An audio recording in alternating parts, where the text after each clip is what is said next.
Bismillahirrahmanirrahim. Assalamu alaikum, dear students. Welcome to the platform of Noor School and College for the online class of Physics grade 12. Dear students, today we are going to discuss an important topic of resistance and resistivity, the dependence of resistance and resistivity. But before going to the main topic, let us have a very quick review on the previous topic that we have gone through in the previous lecture. Dear students, our topic of discussion in the previous lecture was resistance. As we know that resistance is the opposition to current flow. As we know that resistance means the opposition to the current flow. Resistance का मतलब होता है current flow की opposition. And we know that the concept of resistance was given by Ohm. According to Ohm's law, V is equal to IR and R is equal to V over I. That is why the unit of resistance is volt per ampere. Volt per ampere is simply called Ohm. This is the symbol of Ohm or resistance, and the electrical symbol for resistance is this one. This is the electrical symbol of resistor. After that, we discussed that what is the reason of resistance. Dear students, keep in mind the reason of resistance is the number of atoms in a substance. जिस substance में से हम current pass करते हैं उस substance के अंदर कितने एटम्स मौजूद हैं और वो एटम्स जो फ्लो करते हुए इलेक्ट्रॉन्स हैं उनके ऊपर कितनी जो है वो इंटरेक्शन करते हैं. That is called the number of atoms. So number of atoms in a substance they effect the resistance.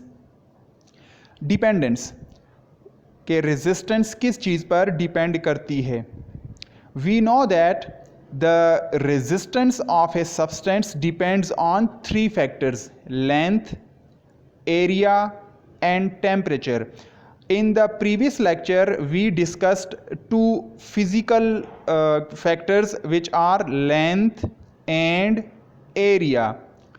We know that resistance is directly proportional to length, but resistance is inversely proportional to the area of the wire or conductor or substance, cross-sectional area. After joining these two factors, we came across this formula: R is equal to rho length divided by area. This symbol is called rho. This is the resistivity, and it is depending on the internal property of substance. Now we can find out the value of this resistivity. Area is cross multiplied with R and L is cross divided. So resistivity or rho is equal to RA divided by L, where R is the resistance, A is the area, and L is the length of conductor. Now this is called resistivity and it is written RHO, and you can read it as rho. Now this resistivity depends on the nature of substance. ये जो resistivity होती है ये किसी भी substance की nature पर depend करती है कि कोई substance जो है उसकी nature क्या है. nature का मतलब कि substance जो है वो कोई metal है, non metal है, कोई liquid है, gas है, solid है, तो उसकी नेचर पे डिपेंड करता है. रेजिस्टिविटी जो है वो सब्सटेंस की नेचर पे डिपेंड करती है. इसका ये मतलब है, नेचर ऑफ द सब्सटेंस का मतलब है कि उस नेचर के अंदर एटम्स या मॉलिक्यूल्स किस तरह अरेंज हैं, उनके आउटर मोस्ट शेल में कितने इलेक्ट्रॉन्स हैं, कितने फ्री इलेक्ट्रॉन्स अवेलेबल हैं, उस सब्सटेंस की डेंसिटी क्या है, उसकी शेप क्या है, उसमें एटॉमिक कन्फिगरेशन क्या है. इन तमाम चीज़ों को हम नेचर ऑफ द सब्सटेंस कहते हैं. Now unit of resistivity. The unit of resistivity is ohm meter. आप इस फार्मूले से इस रेजिस्टिविटी का यूनिट निकाल सकते हैं. Resistivity is equal to resistance area divided by length. Resistance के लिए आ जाएगा ओहम, एरिया के लिए आएगा मीटर स्क्वायर और लेंथ के लिए आएगा मीटर। तो 1 मीटर इस मीटर स्क्वायर में से 1 मीटर को कैंसल आउट करेगा तो आर एल रह जाएगा या ohm meter. So ohm meter is the unit of resistivity और इसको यूं लिखा जाता है ohm meter, ohm and M, ohm for resistance and m for meter. Now 2 points should be clear about the resistivity, as we know that resistivity depends on the nature of substance, वो substance की nature पे depend करती है। So keep in mind dear students के metals are good conductors। हम जानते हैं कि metals के अंदर से करंट easily flow करती है, जैसे कॉपर, आयरन, स्टील, गोल्ड और जितने भी metals हैं उनमें से करंट easily flow कर जाती है। That is why metals are good conductors because resistivity of metals is very low। कि जितने भी metals हैं उनकी resistivity बहुत कम होती है। कॉपर की रेजिस्टिविटी, स्टील की रेजिस्टिविटी, एल्युमिनियम की, आयरन की, कोबाल्ट की, निकल की, गोल्ड की, सिल्वर की, ये सब के सब मेटल्स हैं और इनकी रेजिस्टिविटी बहुत कम होती है। इसी वजह से मेटल्स के अंदर से करंट इजीली पास हो जाती है। मतलब metals are very good conductors of electricity. Now non metals में वो चीज़ें आती हैं जो मेटल्स नहीं होती, जैसे लकड़ी, वुड, ग्लास, प्लास्टिक, रबड़, पेपर, कपड़ा, ये तमाम चीज़ें नॉन मेटल्स होते हैं। Non metals are bad conductors, ये बैड कंडक्टर्स होते हैं, इनमें से करंट इजीली पास नहीं होती because resistivity of non metals is very high. कि उन नॉन मेटल्स की रेजिस्टिविटी ज़्यादा होती है जिनकी वजह से वो अपने अंदर से करंट को पास नहीं करवाते। Okay dear students, this was the quick review on the previous topic. Now we move to the main topic, specific resistance. Specific resistance is the resistance offered by a substance which is 1 meter long, 1 meter squared wide is called specific resistance.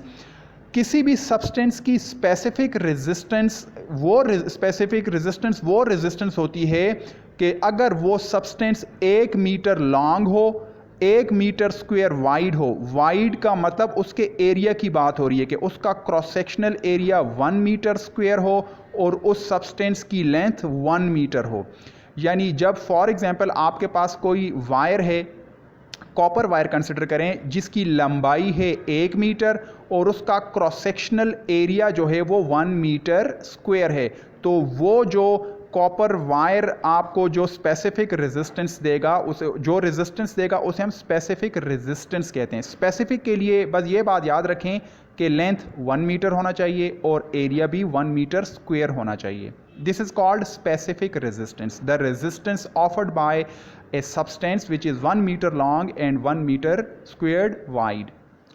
Now conductance. Conductance is the reciprocal of resistivity. Resistivity का opposite या उसका उलट, उसका reverse या उसका reciprocal वो conductance कहलाता है। So conductance is the reciprocal of resistivity. Now look, resistivity को रो से स्पेसिफाई किया जाता है कि रेजिस्टिविटी का सिंबल है रो, RHO। तो कंडक्टिविटी का सिंबल है सिग्मा। ये सिग्मा जो है वो इसको पढ़ा जाता है सिग्मा। ये रो और सिग्मा ये दोनों जो हैं ये ग्रीक लेटर्स हैं। फिज़िक्स में, साइंस में अक्सर ग्रीक लेटर्स को एज अ सिंबल मुख्तलिफ फिनोमिना के लिए यूज़ किया जाता है। Resistivity is denoted by rho and conductivity is denoted by sigma. Now according to the definition, conductance is the reciprocal of resistivity. तो यहाँ पे हम लिख सकते हैं कि this sigma is equal to 1 over rho, sigma for conductivity and rho for resistivity. Reciprocal का मतलब होता है 1 divided by, जिसको आप इन्वर्सली प्रोपोर्शन में लिखते हैं। तो sigma is equal to 1 over rho या conductivity is the reciprocal of resistivity. It is also called siemens, इसको सेमन भी पढ़ा जाता है। जिस तरह रेजिस्टिविटी का यूनिट होता है ओहम मीटर, इसी तरीके से जो हमारे पास कंडक्टिविटी होती है उसको मेजर किया जाता है सेमन्स में। Now what is the unit of conductivity? अगर आप देखें कंडक्टिविटी इज इक्वल टू 1/ρ, और रो की यूनिट हमें पता है कि ये ओहम मीटर होता है। रो की जगह पर अगर आप ओहम मीटर लिखें, the unit of conductivity becomes 1 divided by ohm meter. ये ओहम मीटर जो है ये यूनिट है रेजिस्टिविटी का। इसमें अगर आप ओहम को भी न्यूमरेटर में ले जाएं और मीटर को भी न्यूमरेटर में ले जाएं तो हमारे पास आ जाएगा ohm inverse meter inverse, and ohm inverse meter inverse is also called mho, MHO। देखें इसमें इंटरेस्टिंग बात डियर स्टूडेंट्स ये है कि ये जो कंडक्टेंस है, conductance is the opposite of resistance. अगर रेजिस्टेंस का यूनिट है ओहम, इसको उल्टा पढ़ें OHM, ओहम, तो कंडक्टेंस के लिए रेजिस्टेंस का अपोजिट पढ़ेंगे MHO। क्लियर? जिस तरह रेजिस्टेंस का यूनिट ओहम होता है OHM, इसको उल्टा पढ़ें OHM, ओहम। अब ओहम को उल्टा करें MHO, वो कंडक्टेंस बन जाएगा या conductivity. And the formula of conductivity is sigma is equal to L divided by RA। If you realize last time हमने जो रेजिस्टिविटी का फार्मूला पढ़ा था वो RA डिवाइडेड बाय L था। इसका रेसिप्रोकल लें तो जो नीचे टर्म है वो ऊपर चली जाएगी, जो ऊपर टर्म थी वो नीचे आ जाएगी। तो ऊपर था RA, इस फार्मूले में वो उल्टा होके नीचे आ जाएगा, और नीचे था L, वो उल्टा होके ऊपर चला जाएगा। द रेसिप्रोकल का ये मतलब है आप न्यूमरेटर को डिनोमिनेटर में ले आएँ और डिनोमिनेटर को न्यूमरेटर में ले जाएँ। तो this is the formula of conductance या conductivity. Okay, dear students, now we come to the important topic, effect of temperature on resistance. If you realize last lecture में हमने कहा था कि 3 ऐसे फैक्टर्स होते हैं कि किसी भी सब्सटेंस की रेजिस्टेंस जिन पर डिपेंड करती है। उनमें एक था लेंथ, एक था एरिया, और तीसरा था हमारे पास टेम्परेचर। तो उस वक्त मैंने आपको बताया था कि ये टेम्परेचर स्पेशल केस है, इसको हम बाद में पढ़ेंगे। तो आज हम इसी टेम्परेचर को डिस्कस करने जा रहे हैं कि किसी भी चीज़ की रेजिस्टेंस में लेंथ और एरिया तो इफ़ेक्ट डालते हैं, असर डालते हैं, लेकिन टेम्परेचर का उनके ऊपर क्या इफेक्ट होगा ये हम आज पढ़ेंगे। Before going deep into the topic, let me tell you 2 important points. ये 2 पॉइंट्स यहाँ पे लिखे हुए हैं। Resistance of metals increases with increase in temperature, कि मेटल्स की रेजिस्टेंस इंक्रीज होती है अगर आप टेम्परेचर को इंक्रीज करें। उसकी रीज़न हम नीचे पढ़ेंगे। दूसरी चीज़ हमने नॉन मेटल का जिक्र किया कि एक होता है मेटल, एक होता है नॉन मेटल। मेटल की रेजिस्टेंस टेम्परेचर के साथ इंक्रीज करती है, लेकिन नॉन मेटल्स की रेजिस्टेंस टेम्परेचर के साथ डिक्रीज करती है। Okay, this is for the reason that non metals have no free electrons in them. That is why when temperature rises we say that due to the temperature electrons are made free, electrons free available हो जाते हैं, जिसकी वजह से वो move करना शुरू कर जाते हैं। ये आगे रीज़न में आएगा। Now what is the reason that why the resistance of metals increase with increase in temperature? The reason is that metals have already free electrons. Metals में free electrons already available होते हैं। When we increase the temperature, जब हम temperature increase करते हैं तो और electrons free नहीं होते। वही free electrons जो कम temperature पर available होते हैं, तो temperature ज़्यादा करने पर और electrons free नहीं होते। No free electrons are produced with temperature. तो टेम्परेचर को इंक्रीज करने पर मेटल्स के पास ऑलरेडी फ्री इलेक्ट्रॉन्स हैं, तो और इलेक्ट्रॉन्स फ्री नहीं होते। इसके मुकाबले में अगर आप नॉन मेटल्स को देखें, we know that the resistance of non metals decreases with increase in temperature. ये रिवर्स में प्रोसेस होता है। आप नॉन मेटल में से कोई प्लास्टिक ले लें, लकड़ी ले लें, ग्लास ले लें, पेपर ले लें, किसी भी नॉन मेटल को आप लें, आप उसका टेम्परेचर इंक्रीज करें, फिर आप देखेंगे कि उसकी रेजिस्टेंस डिक्रीज हो जाएगी। इसका रीज़न क्या है? The reason is that non metals have no free electrons, के कम टेम्परेचर पर, रूम टेम्परेचर पर आमतौर पर नॉन मेटल्स में फ्री इलेक्ट्रॉन्स नहीं होते। क्लियर? जबकि मेटल्स में फ्री इलेक्ट्रॉन्स होते हैं, नॉन मेटल्स में फ्री इलेक्ट्रॉन्स नहीं होते। जब हम उनका टेम्परेचर इंक्रीज करते हैं तो उस टेम्परेचर से ज़्यादा इलेक्ट्रॉन्स फ्री होना शुरू हो जाते हैं नॉन मेटल्स में, और यही इलेक्ट्रॉन्स करंट का सबब बनते हैं। More electrons are made free with temperature. Non metals का आप टेम्परेचर ज़्यादा करें, जो इलेक्ट्रॉन्स पहले एटम्स के साथ बाउंड होते हैं वो फ्री होना शुरू हो जाते हैं, और यही इलेक्ट्रॉन्स आगे करंट का हिस्सा बनना शुरू हो जाते हैं। इसका क्या मतलब है? इसका ये मतलब है कि अगर मेटल्स का टेम्परेचर आप इंक्रीज करें तो उसकी रेजिस्टेंस ज़्यादा हो जाएगी, करंट को उसमें से पास करना मुश्किल हो जाएगा।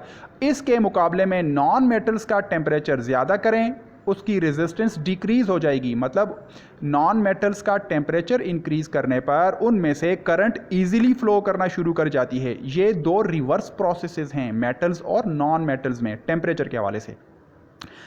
Okay, this was the effect of temperature, the background knowledge. Now we move to derive the formula, कि हम इस टेम्परेचर वाले फार्मूले को कैसे डिराइव करेंगे। Now let us have a derivation of formula. Dear students, for example consider a substance. इसमें metals की बात हो रही है, हम इसको नॉन मेटल्स के लिए भी अप्लाई कर सकते हैं, लेकिन for the sake of convenience, आसानी के लिए हम इसको सिर्फ मेटल्स तक महदूद रखते हैं। Derivation of formula. Consider that when the temperature rises the resistance rises, resistance increases from Ri to Rf. Ri is the initial resistance at low temperature and Rf is the higher resistance or final resistance at any other high temperature. For example, देखें आपकी आसानी के लिए, for example मेरे पास कोई conductor है, इसका initial temperature है 30 डिग्री सेंटीग्रेड, तो इस 30 डिग्री सेंटीग्रेड पर उसकी इनिशियल रेजिस्टेंस है 10 ओहम फ़र्ज़ करें। अब जब मैं इस वायर का टेम्परेचर इंक्रीज़ करता हूँ 30 डिग्री से, मैं फॉर एग्जांपल कर लेता हूँ 90 डिग्री सेंटीग्रेड, टेम्परेचर इंक्रीज़ किया मैंने, तो इस केस में उसकी रेजिस्टेंस भी इनिशियली वो 10 थी, लेकिन फाइनली वो इंक्रीज़ हो जाएगी, फॉर एग्जांपल वो 50 हो गई है। तो इसका ये मतलब है when temperature increases from 30 to 90, ये सिर्फ एग्जांपल है कि टेम्परेचर, इनिशियल टेम्परेचर 30 है, फाइनल टेम्परेचर 90 है। टेम्परेचर आपने इंक्रीज़ किया तो उसकी इनिशियल टेम्परेचर पर रेजिस्टेंस थी 10, तो फाइनल टेम्परेचर 90 पर उसकी रेजिस्टेंस भी इंक्रीज़ हो जाती है 10 से 50।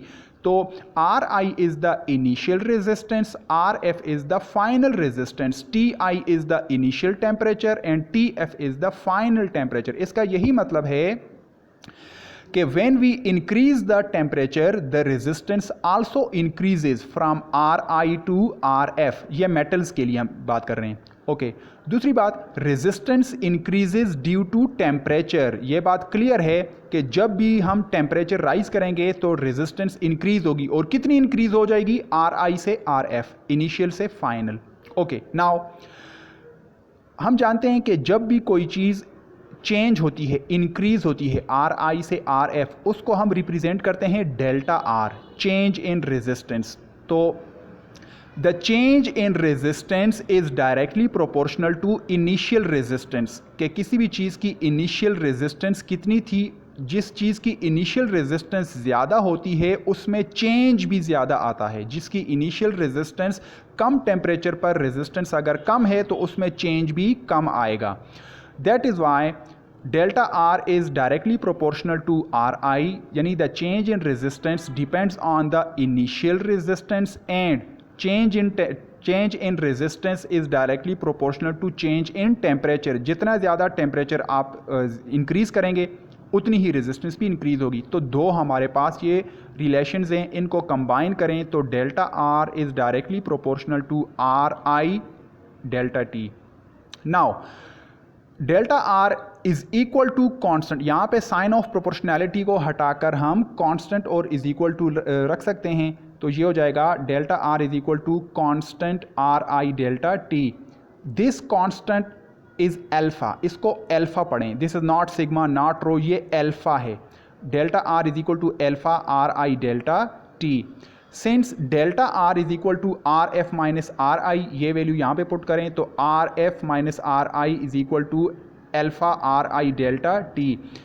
एंड इससे आर एफ की वैल्यू निकालें, आर आई को राइट साइड पर शिफ्ट कर दें तो R F is equal to R I plus alpha R I delta T. इसमें आर आई ये दोनों कॉमन है, इसको मैं कॉमन ले सकता हूँ, तो मेरे पास R F is equal to R I bracket 1 plus alpha delta T.